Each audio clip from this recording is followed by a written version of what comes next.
Hare Krishna, Bhagavad Gita 4.39. Shadavallabhateyanam tatpara samyatendriyaha Hyanam lapva param shantim ashiranadikachati. A faithful man who is dedicated to transcendental knowledge and who subdues his senses is eligible to achieve such knowledge, and having achieved it, he quickly attains the supreme spiritual peace. This verse speaks about someone who is dedicated to transcendental knowledge. What are the powers and benefits from dedication to transcendental knowledge?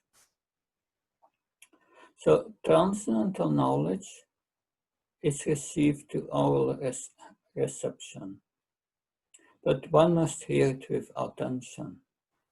That's the first thing. If one hears with attention, one will remember. It's important that we not just hear, but that we remember and use the service, the knowledge.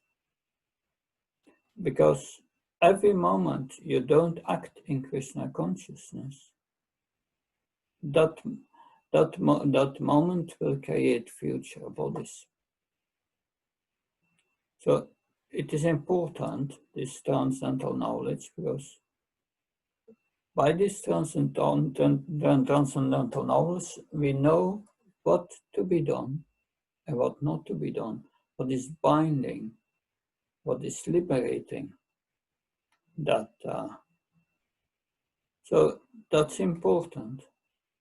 If we act in a way that material nature binds us, then we get reactions and we become the slaves of our own reactions, practically.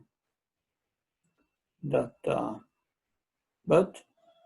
if we know, if we use the transcendental knowledge in Bhagavad Gita, we can achieve supreme spiritual peace. Krishna mentions that again and again. Nobody is satisfied in this world.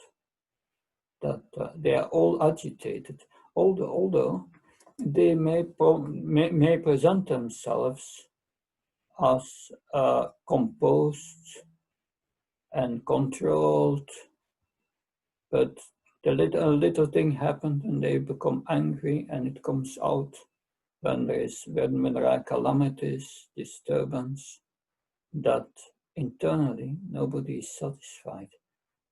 The only way to become satisfied is acting in Krishna consciousness and not acting to fulfill material desires.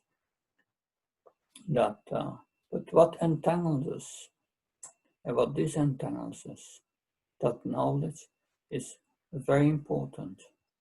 Finally, this knowledge leads us to the performance of devotional service. Devotional service will remove the hard knot in the heart which makes us attached to things in this world, and which causes us to create attachment and aversion to things in this world, which makes us identify with the body and act as a body. That it creates coverings of passion and ignorance.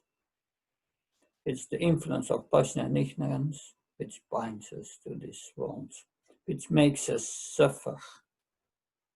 And when it's removed, the suffering is gone. So devotional service removes the covering of the soul, which is made of these three modes, passion and ignorance. When then is removed, then one becomes peaceful.